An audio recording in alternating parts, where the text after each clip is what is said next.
तो hi friends, good evening. And आज का जो हमारा नेक्स्ट थर्ड एपिसोड है उसमें आपको सबको स्वागत है। और आशा कर रहे हैं कि आप हमारा जो वीडियोस है उसको अच्छे से देख रहे हैं और आप दोस्तों लोगों के साथ शेयर भी करें। प्लीज़ ज़रूर करें ताकि हमको भी कुछ मोटिवेशन मिले, ताकि हम नया नया वीडियो बनाए नए नए क्वेश्चन के साथ। तो आज का हम क्लास शुरू करने से पहले आपको एक चीज़ के बारे में बोलना चाहता हूँ। वो होता है हमारा जो एलिमिनेशन मेथड। बच्चे लोग ज़्यादा क्या करते हैं कि नेगेटिव में चले जाते हैं। नेगेटिव में जाने का मेन रीजन होता है कि they are not following elimination method. Elimination method क्या होता है? अक्सर हमारे पास सपोज अगर हमारा पास चार ऑप्शन है, ठीक है, चार मेथड ये ऑप्शन है। तो इसमें से हमको क्या करना है कि अगर आप देखो, आप एलिमिनेशन मतलब गेस करना है, बट इट्स एजुकेटेड गेस। मतलब आप जो पढ़ाई किया है उसको आप यूज करके ही आपको ये सॉल्व करना है। तो पहले क्या करना है आपको कि जो क्वेश्चन है वो क्वेश्चन को बिट बाय बिट अच्छे से पढ़ना है, ठीक है, पूरा अच्छे से पढ़ना है। उसमें से कुछ भी एक वर्ड होगा जो कि आपका पूरा आंसर को चेंज कर देगा। तो क्वेश्चन को पढ़ने में थोड़ा टाइम दीजिए। ऐसे नहीं कि आप क्वेश्चन प्रैक्टिस किया है आपको लगेगा कि यार वही क्वेश्चन हो सकता है करके, तो नहीं। एग्जाम में अभी नया नया क्वेश्चन आता है, हर रोज नया नया क्वेश्चन आता है। तो पहले हमको क्या करना है कि ये क्वेश्चन को अच्छे से पढ़ना है। उसके बाद क्या करना है कि हमको गैस करना है। तो गैस करने के लिए जब एलिमिनेट करते हैं तो हम ऑप्शन को जो जो पूरा पक्का पक्का नहीं है वो वाला को निकाल दो, ठीक है। अब देखो, अगर ऐसे ही आप ऐसे कुछ माता जी का नाम या भगवान के नाम लेके ऐसे करके डाल देते हैं तो आपको चांस होता है 25% सही होने का। 25% होता है आपका, क्या होता है कि आपको आंसर सही हो सकता है 25%। अगर ऐसे आप प्रॉब्ली मारा तो, तुक्का मारा तो, अगर आप ऐसे एक काट दिया, एक एलिमिनेट कर दिया, क्या ये तो है ही नहीं, तो अभी आप देखो ये बढ़ गया आपका, कितना है 33%, ठीक है। तो 33% चांस होता है आपको सही होने वाले। सपोज मान लीजिए ये भी काट दिया, इसको भी काट दिया, तो अभी होता है 50% चांस, ठीक है। तो ये आपको एक रिक्वेस्ट है, जब आप एलिमिनेशन मेथड यूज कर रहे हैं ओनली आपके पास दो ऑप्शन होना चाहिए। दो ऑप्शन हो रहा है, जब आपका दिमाग मार रहा है कि दो ऑप्शन से कोई आंसर हो सकता है, then only you should use elimination method, otherwise don't do. क्योंकि अब अगर देखो 33% इधर पॉजिटिव है बट 70% अराउंड नेगेटिव में जाओगे, इसीलिए बच्चे लोगों का ज़्यादा नेगेटिव में चला जाता है। तो जब भी आप आंसर दे रहे हैं पहले आपको दो ऑप्शन हटाना है। अगर दो ऑप्शन नहीं हटा पा रहे हैं तो उसको छोड़ो, ठीक है। देखा जाएगा, सपोज आपका टोटल क्वेश्चन के ऊपर देखा जाएगा कितना, सपोज 100 से आप ओनली 30 क्वेश्चन दे पा रहे हैं और नहीं दे पा रहे हैं, ऐसे तो आपका तो सिलेक्शन नहीं होने वाला है। तो you can attend, otherwise don't do that one. तो ये आपका आज का टेक होम मैसेज था। तो और देर नहीं करके हम जो नेक्स्ट क्वेश्चन है उसके ऊपर जाते हैं। The nurse is caring for a patient with colostomy. The patient asks, will I ever be able to swim again? Colostomy patient पूछ रहा है कि मैं क्या स्विम कर सकता, मैं तैर सकता हूँ क्या? The nurse best response should be, क्या बोलना चाहिए उसको? Yes, you should be able to swim again even with colostomy. You should avoid immersing the colostomy in water. No, you should avoid getting colostomy wet. Then don't worry about that. You will be able to live just like you did before. देखो ये जो answer है ये क्या है कि इसमें हम अगर कोई अभी ये पेशेंट है जो पूछ रहा है, ये हमारा इतना एम्पैथेटिक नहीं होता है ये चीज। एंड ऐसा नहीं बोलना चाहिए हमको कि जब जैसे एटलीस्ट लाइफ में तो कुछ मॉडिफिकेशन हो गया, क्योंकि कोलोस्टोमी है, एक बैग लग रहा है उधर जहाँ फिशेस विल बी देयर, तो पूरा तो नॉर्मल नहीं हो सकता है। बट हमको क्या बोलना चाहिए? लिखा है कि no, you should avoid getting the colostomy wet. ये भी नहीं है, गलत है, क्योंकि कोलोस्टोमी वेट करना पड़ेगा क्योंकि वो साइड तो हमको क्लीनिंग करना होता है, ऐसा कुछ नहीं है। But then you should avoid immersing the colostomy, ये भी आंसर नहीं है, क्योंकि जो हमारा कोलोस्टोमी बैग होता है ना, colostomy bag is water resistant, water resistant. अगर देखा होगा तो आप, वो वाटर रेजिस्टेंट बैग है, तो वो गीला हो सकता है, कुछ प्रॉब्लम नहीं है। तो आंसर हमारा ये होगा कि yes you should be able to swim again even with the colostomy, colostomy के साथ वो स्विम कर सकता है। ठीक है, उनको थोड़ा एडिशनली थोड़ा पूरा अच्छे से टाइटली बैग को यूज करना है, बट यूज कर कुछ प्रॉब्लम नहीं है, पेशेंट कैन स्विम। तो हमारा आंसर होगा ए। ठीक है, ये भी जैसे लिखा है सेम चीज है, बट ये एम्पैथेटिक आंसर नहीं है। In this way you should not respond, तो दैट्स व्हाई हमारा आंसर यही होगा। देन नेक्स्ट क्वेश्चन है, the nurse is assisting the care for a patient who is 2 days post operative, 2 days post operative of a haemorrhoidectomy, haemorrhoid surgery हुआ था उसको, 2 दिन हुआ है। The nurse should be correct in instructing the patient. अगर क्या बोलेगा तो हमको लगेगा कि ये करेक्ट बोल रहे हैं, सही बोल रहे हैं। लिखा है कि avoid high fibre diet, avoid high fibre क्या, यहाँ पेशेंट को क्या होता है already,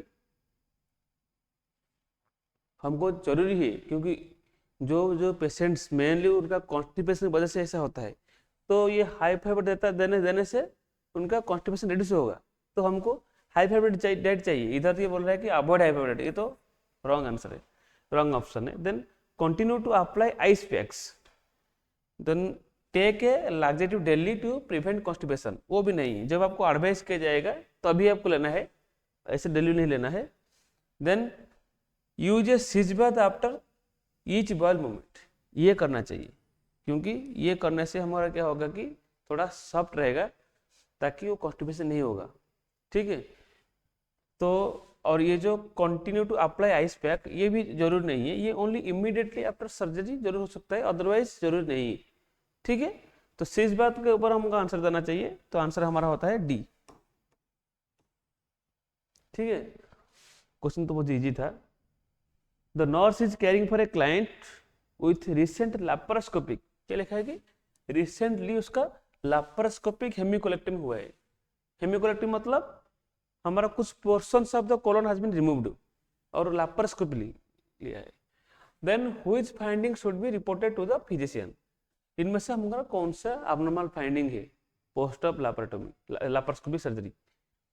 sluggish bowel sound, pain and tenderness at the umbilicus, passage of small amount of liquid stool, then increasing abdominal growth.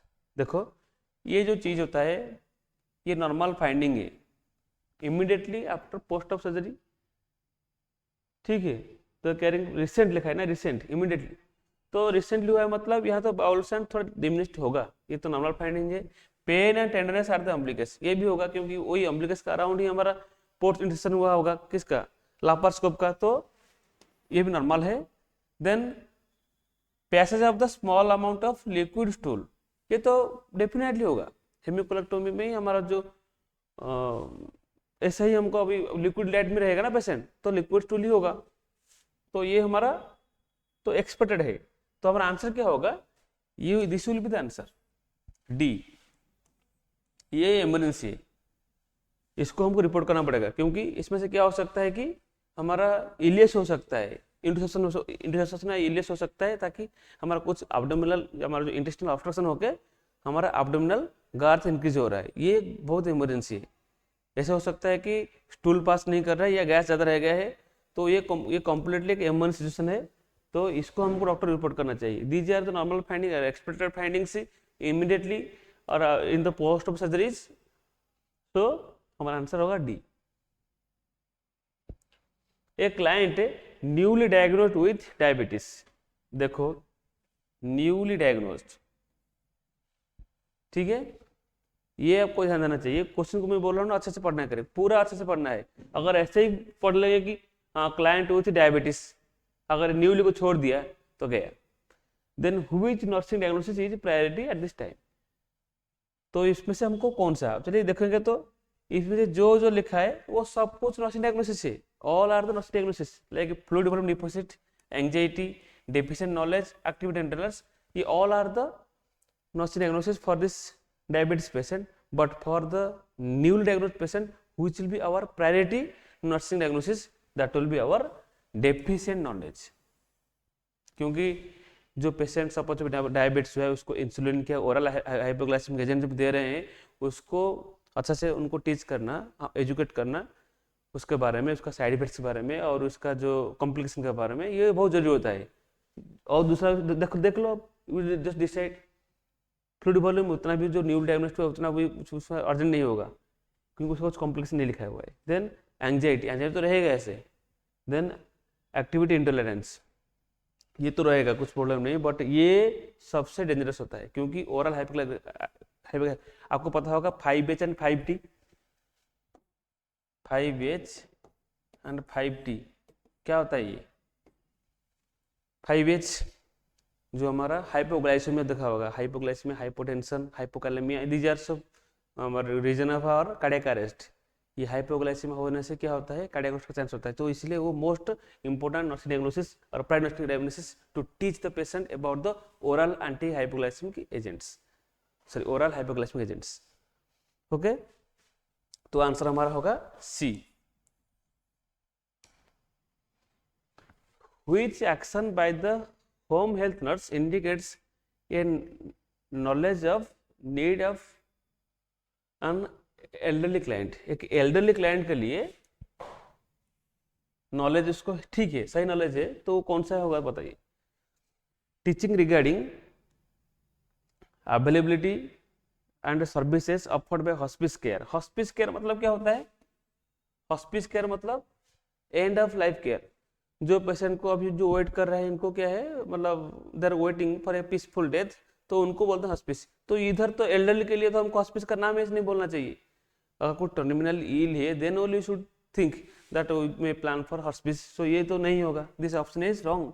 Then speaking in a higher pitch voice to facilitate hearing, जोर से बोलना है, क्यों? हाँ yes definitely, जब elderly लोग हैं तो उनके लिए थोड़ा वॉइस हमको ज़्यादा जोर से बोलना है, बट इतना नहीं कि रूटीनली कि इट इज़ ए प्रैक्टिस, ये भी नहीं है, क्योंकि वो भी उसमें से भी इरिटेट भी हो सकते हैं, ठीक है ना? जब जरूरत पड़ सकता है तो भी बोलना है, अदरवाइज जैसे रूटीनली हमेशा जोर वॉल्यूम से नहीं बोलना है। Then encouraging fluid restriction to prevent night time voiding, ऐसे तो नहीं करना है, क्योंकि देखो नॉर्मली हम देखेंगे तो ये भी रॉन्ग है, क्योंकि जो फ्लूइड इंटेक है किनका, एल्डर लोगों का, ऐसे तो कम होता है, वो थोड़ा ज़्यादा पानी नहीं पीते ऐसे। अगर आप ऐसे रूटीनली आप पानी नहीं देंगे, फ्लूइड नहीं देंगे इन द नाइट टाइम, तो क्या होगा, उनको डिहाइड्रेशन का चांस होता है। तो ये भी रॉन्ग प्रैक्टिस है। If they are waiting no problem, let them use a diaper, okay, तो वो करना पड़ेगा। Then reinforcing teaching regarding the prevention of fall, ये सबसे ज्यादा होता है, क्योंकि जो एल्डर लोग होते हैं, अगर आप देखेंगे तो Morse fall scale, Morse fall scale, Morse fall scale,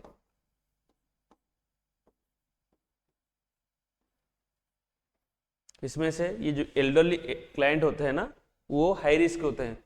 जो लोग बड़े होते हैं उन लोगों का ज़्यादा गिरने का चांस ज़्यादा होता है। तो उसके हिसाब से आपको वो टीचिंग के बारे में क्या करने से नहीं गिरेंगे। सपोज कभी जा रहे हैं तो उनको बुलाना चाहिए दूसरे लोगों को, या जाने के टाइम में कुछ हाथ में कुछ सपोर्ट डिवाइस लेके जाना चाहिए, ये सब चीज़ उनको सिखाना चाहिए, वो मोस्ट इंपोर्टेंट होता है, ताकि हम लगे कि हाँ yes it is useful thing. तो हमारा आंसर होगा डी,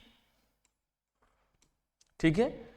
और ये मोर्स फॉल स्केल है, उसको अच्छा से पढ़ लो। मोर्स फॉल स्केल कभी भी एग्जाम पूछ सकता है। बहुत सारा स्केल होता है ऐसे, लाइक हमारा जो फ्लेबाइटिस के लिए जो स्केल होता है VIP, visual inflation phlebitis scale, और हमारा जो ब्राडन स्केल होता है, ब्राडन स्केल मतलब जो हमारे बेडसोर के लिए होता है, वो आपको पढ़ना है, ठीक है।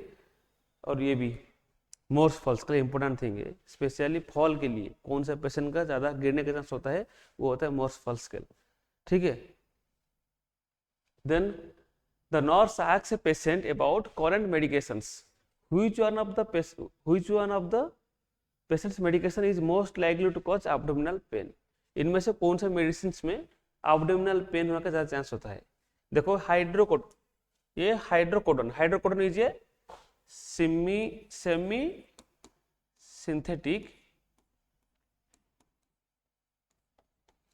सिंथेटिक ऑपोइड, ठीक है। ऑपोइड ऐसे हमारा नेचुरल ऑपोइड होता है, सिंथेटिक ऑपोइड होते हैं, तो ये होता है सेमी सिंथेटिक ऑपोइड। सेमी सिंथेटिक ऑपोइड होता है हाइड्रोकोडोन, और इसका जो नॉर्मल साइड इफेक्ट्स होता है वो क्या होता है, कॉन्स्टिपेशन, कॉन्स्टिपेशन होता है इसका side effects, sorry constipation and nausea, ये होता है उसका साइड इफेक्ट्स। कॉन्स्टिपेशन नोजिया उसका साइड इफेक्ट होता है। अगर आप देखेंगे तो erythromycin, erythromycin is a antibiotic, macrolide, macrolide and it is bacteriostatic in nature, bacteriostatic. what is bacteriostatic? Bacteriostatic मतलब क्या होता है, जो कि बैक्टीरिया का ग्रोथ को इनहिबिट करता है, ठीक है, और जो बैक्टीरियासाइडल होता है वो किल करता है। So this is a bacteriostatic, अगर बैक्टीरिया से उनका और ग्रोथ को मल्टीप्लिकेशन को रोकेगा, ठीक है, और बैक्टीरियासाइडल जो होता है उनको किल करेगा, तो ये बैक्टीरियोस्टैटिक होता है। और इसका जो मोस्ट कॉमन साइड इफेक्ट्स होता है वो होता है स्टोमक क्रैम्प या abdominal pain, bloating, these are उसका common side effects of this antibiotic, ठीक है। तो इसका जो आंसर है एब्डोमिनल पेन, तो यही होगा आंसर, इसका आंसर बी होगा, ठीक है। तो ना ये जो हमारा होता है क्या, सेट्रिजिन, सेट्रिजिन इज एंटीहिस्टामिन, और इसका जो नॉर्मल साइड इफेक्ट्स होता है वो हेडेक है, ड्राई माउथ है, या नोजिया भी हो सकता है, डायरिया हो सकता है इसका साइड इफेक्ट्स, ओके। देन अब अल्डैक्टोन, अल्डैक्टोन मतलब ये spironolactone, spironolactone is potassium sparing diuretic, potassium sparing diuretics, diuretics. Potassium sparing मतलब सपोज कोई पेशेंट है, suppose one patient is like heart failure patient, you know, heart failure patient normally उनको अगर fluid overload हो जाएगा तो क्या होगा, उनको तो फ्लूइड रिटेंशन को निकालना पड़ेगा, एक जो एक्सेस फ्लूइड है उसको तो निकालना पड़ेगा, बट उसके लिए डायरेक्ट देना है। अगर डायरेक्ट देते हैं तो लाइक लाइसिस पर देते हैं तो क्या होता है कि उसमें ज़्यादा पोटेशियम लॉस हो जाता है, इसीलिए हम उधर क्या यूज करेंगे, पोटेशियम स्पेयरिंग डाययूरेटिक यूज करते हैं, ताकि पोटेशियम प्रिजर्व होगा और जो एक्सेस फ्लूइड वॉल्यूम वो एक्सीड हो जाएगा, ठीक है। तो यहाँ का आंसर ये है एरिथ्रोमाइसिन, एब्डोमिनल पेन, तो अच्छे से देखना है सबको। The nurse is assessing the abdomen, क्या हो गया question, the nurse is assessing the abdomen, abdomen को असेस कर रहे हैं, the nurse knows that the best sequence to perform assessment, ये फंडामेंटल क्वेश्चन हो गया, नॉर्मल क्वेश्चन है कि हमको पता है कि हम जब फिजिकल एग्जामिनेशन करते हैं तो सीक्वेंस क्या होता है, inspection, then palpation, auscultation and percussion, but यहाँ क्या होता है, क्या लिखा है, inspection, auscultation, palpation, auscultation, palpation, inspection, palpation, inspection, auscultation, inspection, palpation, auscultation, ये तो नॉर्मल होता है, तो ये एब्डोमेन केस में नहीं होगा, then palpation first, then inspection, then ये भी नहीं होगा, पहले हमको इंस्पेक्शन करना है, इंस्पेक्शन हमको पहले करना है, तो ये भी नहीं होगा, इंस्पेक्शन हमको पहले करना है, उसके बाद हमको ऑस्कल्टेशन, उसके बाद करना है पाल्पेशन। क्यों हुआ है, एक्चुअली नॉर्मली हमारा होता है inspection, palpation, auscultation, then percussion,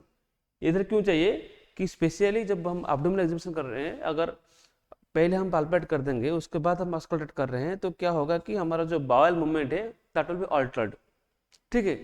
तो इसीलिए पहले हमको क्या करना चाहिए, ऑस्कल्ट करना चाहिए, बावल मूवमेंट को अच्छा सुनना चाहिए, उसके बाद ही आपको पाल्पेट करना है, ठीक है। तो आंसर होता है ये, और most common question and frequent asked question also, easy question है, जब इजी क्वेश्चन आता है तो हम बोलते हैं कि कट ऑफ कम हो जाता है, क्योंकि इजी क्वेश्चन में हम ज्यादा सोच लेते हैं ना, अरे यहाँ सही है पहले ऑस्कल्टेशन करना है, ये सोचते हैं कि फिर उसके बाद पाल्पेशन, लास्ट में लिखा है ऑस्कल्टेशन, ये ऑप्शन को नहीं देखा, अगर पूरा क्वेश्चन को देखना है उसके साथ आपको ऑप्शन को भी अच्छे से पढ़ना है, beat by beat, then only you can find which is the correct answer. Then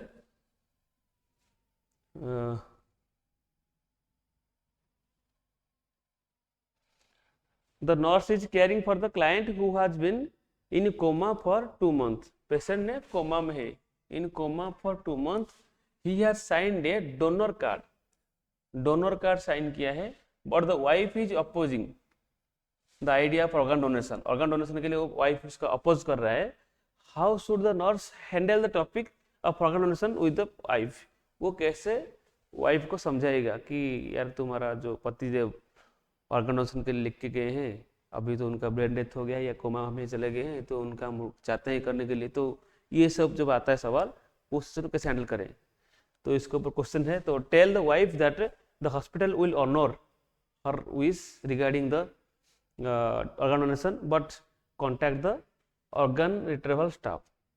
Then tell her that because her husband signed a donor card, the hospital has the right to take. लिखा है कि क्या उसका husband ने sign किया है तो hospital का राइट है कि लेने के लिए? नो, ऐसा वाला चीज नहीं है, this is wrong. Then explain that it is necessary for her to donate her husband's organ because he is, no ऐसा भी नहीं, not it not necessary also. Husband ने साइन कर दिया, उसका मतलब है कि ये डोनेट करना है, ऐसा नहीं है। Then refrain from talking about the subject, ये भी गलत बात है। रिफ्रेन कैसे वो करना है, अगर उसको उसका पति ये था, ख्वाहिश था डोनेट करने के लिए, तो डोनेट करना है, बट उनको ऐसे तरीके में उनको समझाना है। तो इसीलिए जो पहला ऑप्शन जो दिया है, other hospital will honour her wishes if you will be agreed, if she will be agreed for donating her husband's organ, तो ये होगा। और जो भी ऑर्गन रिट्रीवल जो स्टाफ हो उनसे भी बात कराना है। ये चीज़ हमारा एक्चुअली फास्ट अच्छा रिस्पॉन्स होता है। तो यही हमारा आंसर, यही इज आंसर। ये देखो, ये सब चीज़ भी एक सेंसिटिव इशू होता है। नॉर्मली ऑर्गन डोनेशन बहुत सेंसिटिव मामला होता है, और वो नॉर्मली जो कंट्रोल होता है हमारा नोटो होता है, नोटो देख लेना अच्छे से। हमारा ऑर्गन डोनेशन के लिए एक नेशनल हमारा एक सेंटर है Noto, and it's also very legal aspect. Organ donation ऐसे कुछ नहीं है, मतलब कहाँ से ऑर्गन लाएंगे, कहाँ इसको इम्प्लांट करेंगे, ये सब बड़ा चीज़ होता है।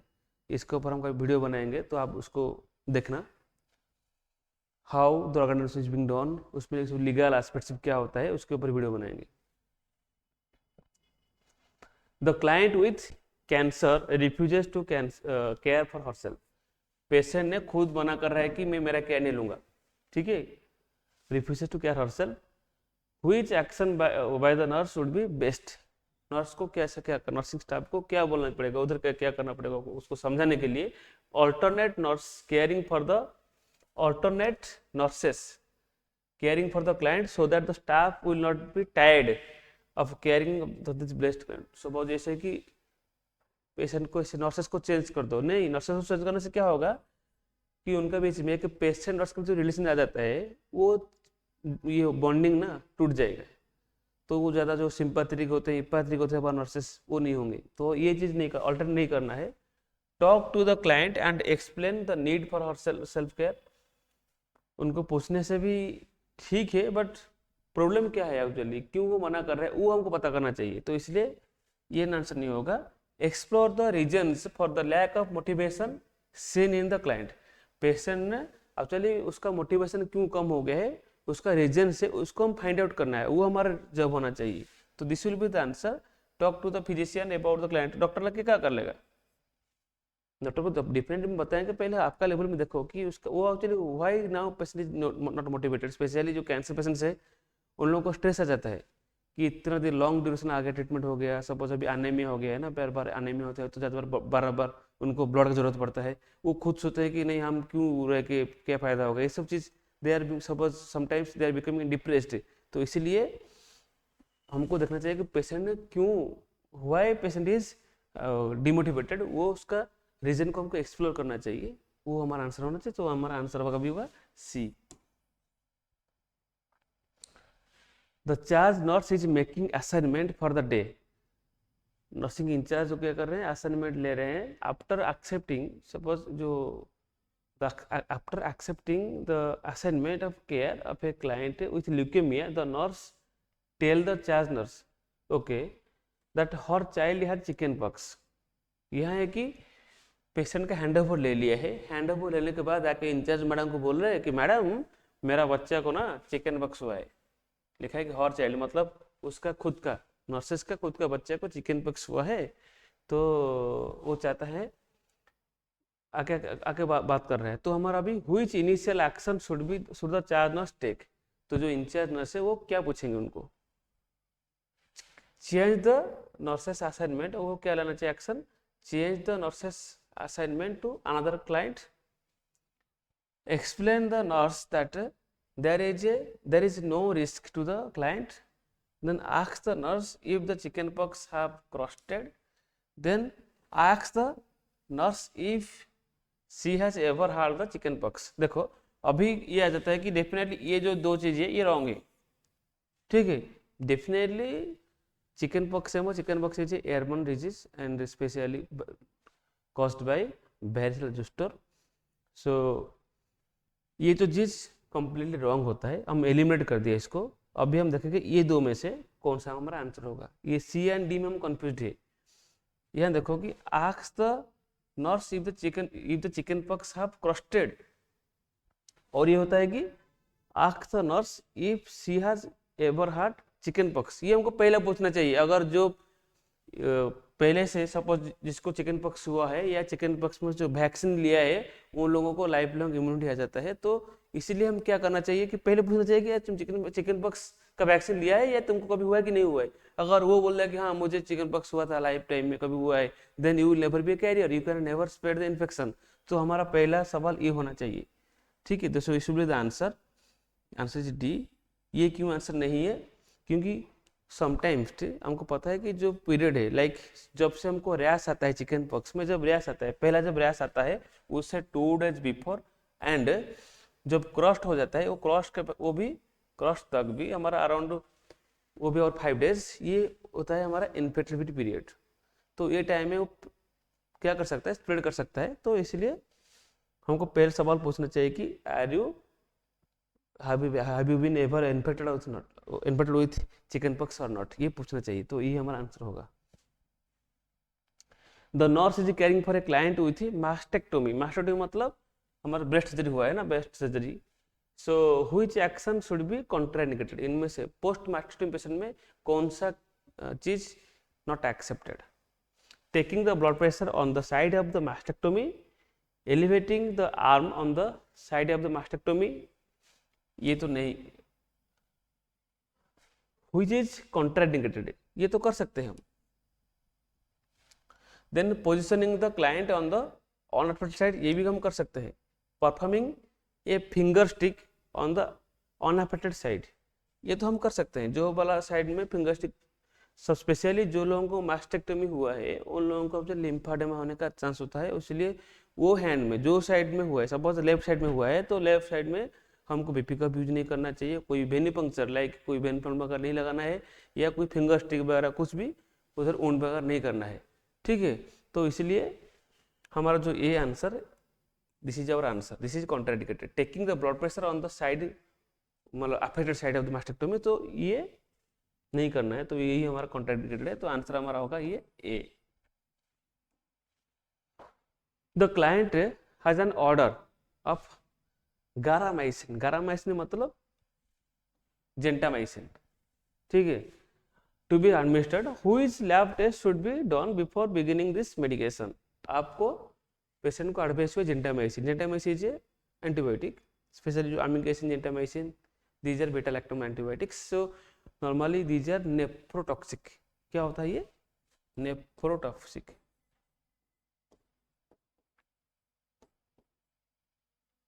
Nephrotoxic with ototoxic also. Ototoxic hearing problem and kidney problem करेगा, ठीक है. तो इनमें से कौन सा टेस्ट हमको जरूरी है करना, देखना कि हाँ पेशेंट का अगर किडनी वगैरह सब सही काम कर रहा है, then only we can administer this gentamicin. तो हेमाटोक्रिट तो not related to our kidney, तो ये नहीं होगा. सीरम क्रिएटिनिन, यस डेफिनेटली ये आरएफटी रेनल फंक्शन टेस्ट है, केएफटी में होता है, ये भी नहीं होगा. व्हाइट ब्लड सेल्स काउंटर और एफपीटी आल्सो नॉट रिलेटेड. तो हमारा आंसर होगा बी, ठीक है. क्रिएटिनिन या यूरिया ऐसा पूछता तो हमारा आंसर वो होता, specially creatinine. Then which of the following is the best indicator for the diagnosis of the HIV.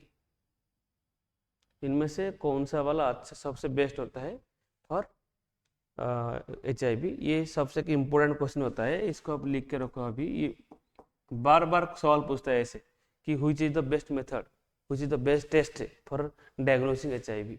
So इसका जो आंसर होता है ये होता है वेस्टर्न ब्लड टेस्ट होता है. ये होता है बेस्ट टेस्ट. बस Most commonly used test method is ELISA. This is the most common,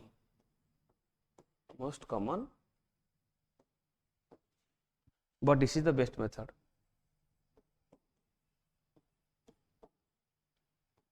ठीक है.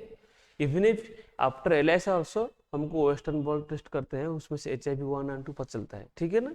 तो एंटीबॉडी को एग्जैक्टली यही डिटेक्ट कर देता है. तो इसीलिए best method for HIV is our western blot test. The client presents to the emergency room with a bull's eye rash. Bull's eye rash लिखा है कि ये जो रैश है वो होता है bull's eye rash and headache and arthralgia. Arthralgia मतलब जॉइंट पेन, हेडेक भी हो रहा है और बुल्स आई रैश होता है. तो which question would be the most appropriate for the nurse to ask the client. First हमको क्या पूछना चाहिए, ये जो सिम्टम है, दीज आर जो साइंस, ये साइन किसका होता है, ये जो साइन होता है ये स्पेशली लाइम डिजीज का होता है. लाइम डिजीज का साइन होता है. तो have you ever found any ticks on your body?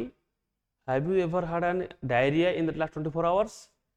Have you ever been outside the country in the last 6 months? Have you had any itching for the past few days? ठीक है.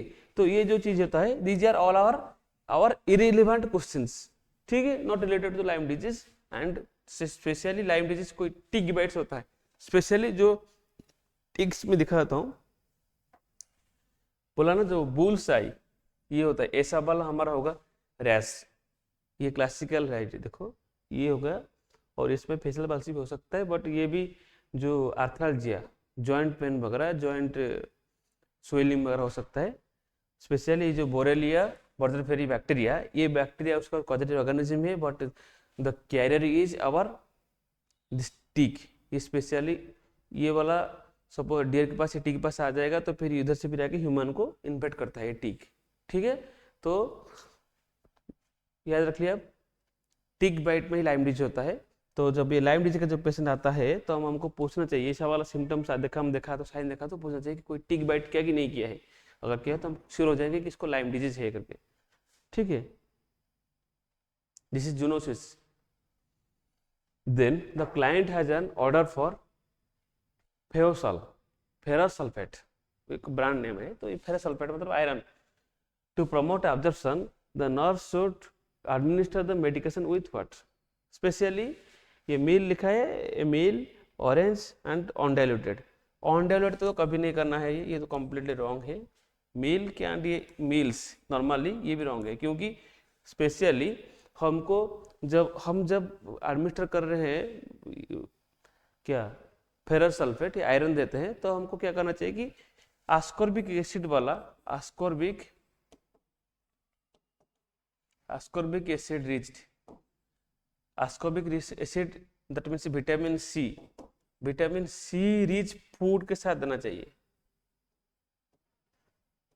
ठीक है, food के साथ देना चाहिए ताकि it will this thing will promote the absorption. So orange juice will be the answer. So answer is C. Physiotherapy why phytonadione मतलब vitamin K, why vitamin K is administered to the newborn baby shortly after birth. तुरंत बच्चा जब पैदा होता है तुरंत हम उनको क्यों देते हैं. ठीक है. To stop haemorrhage, to treat infection, to replace electrolyte, to facilitate clotting. ये आज रूटीन हम सबको देते हैं. स्पेशल देखो ये ट्रीट इन्फेक्शन तो नहीं है, विटामिन का कुछ रोल नहीं होता है इन्फेक्शन के साथ. देन टू रिप्लेस इलेक्ट्रोलाइट के साथ भी वो नहीं है. Then about facilitate clotting and haemorrhage. Special देखो बच्चा जो पैदा होता है तो उसको क्या ब्लीडिंग होता है, कुछ ब्लीडिंग नहीं होता है ऐसे नॉर्मली. ठीक है. बट दिस विटामिन के नॉर्मली फैसिलिटेट क्लॉटिंग. आपको पता होगा क्लॉटिंग फैक्टर में जो हमारा कोआगुलेशन प्रोफाइल में, कोआगुलेशन प्रोसेस में हमारा विटामिन के का नीड होता है. तो ये एक्चुअली नॉर्मली क्या होता है कि हमारा जो इंटेस्टाइन है, इंटेस्टाइन में जो गॉट्स होते हैं, हमारा जो गॉट है, गॉट में एक फ्लोरा होता है ना, वो फ्लोरा ही हमारा क्या करता है कि प्रोड्यूस करता है विटामिन के स्पेशली हमारे बॉडी में. तो जो नॉर्मली छोटा बच्चा है, न्यूबॉर्न बेबी है, फीटस है, उनका गॉट में कोई बैक्टीरियल फ्लोरा नहीं होता है. तो इसलिए वो क्या होता है कि उनमें विटामिन के नहीं रहता है, तो इसीलिए हम क्या करते हैं कि तुरंत बेबी जब पैदा होता है उनको विटामिन के दे दो। विटामिन के क्यों देते हैं कि टू फैसिलिटेट कॉटिंग, तो हमारा आंसर होगा डी। ठीक है, टू स्टॉप हेमरेज नहीं है, टू फैसिलिटेट कॉटिंग बोला answer. Before administering ivy chemotherapy, एक पेशेंट का क्या कर रहे हैं, आईवी केमोथेरेपी आप स्टार्ट करना चाहते हैं, तो उससे पहले आपको क्या करना चाहिए, एडमिनिस्टर ये bolus of fluid, IV fluid, administer pain medication, administer an antiemetic, then allow the patient a chance to eat। ये तो नहीं, गलत है। पेशेंट को खाना, ऐसे पेशेंट तो खाएगा जब उसका मूड होगा तब खाएगा, ऐसा कुछ रीजन नहीं है। एडमिनिस्टर आई बोलस फ्लूइड, ये भी जरूरी नहीं है, जब पेशेंट को जरूरी है तब हमको देंगे या डॉक्टर एडवाइस करेगा तभी हम देंगे।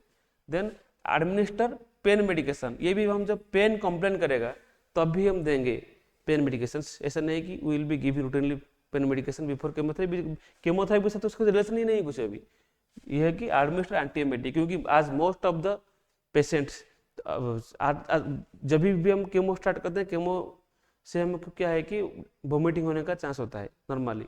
हर केमो, जो भी केमोथेरेपी ड्रग्स है उसका कॉमन साइड इफेक्ट होता है वोमिटिंग, तो इसलिए हमको पहले ये एंटीएमेटिक लाइक ऑन्डनसेट्रॉन या पालोसेट्रॉन वगैरह कुछ दे के ही शुरू करना चाहिए।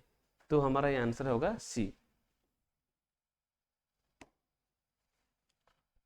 And a 4-year-old with cystic fibrosis has a prescription for Creon. Creon means ये पैनक्रियालाइपेज, पैनक्रियाटिन जो हमारा एंजाइम है लाइपेज, ये मेडिसिन का काम क्या है होता है, ये पूछा है इस चीज में। सपोज सिस्टिक फाइब्रोसिस मतलब जो हमारा लॉन्ग में सिस्टिक फाइब्रोसिस होता है, ज़्यादा फैट वगैरह उसमें डिपोजिट होता है, तो ये सब चीज़ के लिए बट पेशेंट को हम एडमिशन किया है, ये पेशेंट को ये वाला हम एडमिशन किया है, जो क्रियन एडमिशन किया है उसका रोल क्या होता है। देखो दिस थी इन द रेस्पिरेटरी सिक्रेशन, ये तो रॉन्ग बात है, क्योंकि ये जो लाइपेज है ये हमारा स्पेशली क्या करता है कि फूड डाइजेशन में हेल्प करता है, तो इसमें क्या हो सकता है, प्रमोट क्लॉटिंग, ये भी नहीं है। Acid digestion definitely yes, shrink the nasal polyps, वो भी नहीं है। ठीक है, तो हमारा स्पेशली ये जो लाइपेज लिखा है ना, लाइपेज एंजाइम, तो ये हमारा स्पेशली क्या होता है कि हमारा फूड डाइजेशन में हेल्प करता है स्पेशली। तो ये हमारा था आज का जो क्वेश्चंस। तो थैंक यू, आशा कर रहा हूँ कि आप लोगों को इसमें से कुछ यूजफुल इन्फॉर्मेशन मिला होगा, और बाकी जो भी कुछ डाउट्स है आप प्लीज़ कमेंट बॉक्स में पूछिए, अदरवाइज मैसेज कीजिए, so that I will be trying to clear your doubts. And please share with your friends, and don't forget to subscribe if you have not yet. Please, thank you.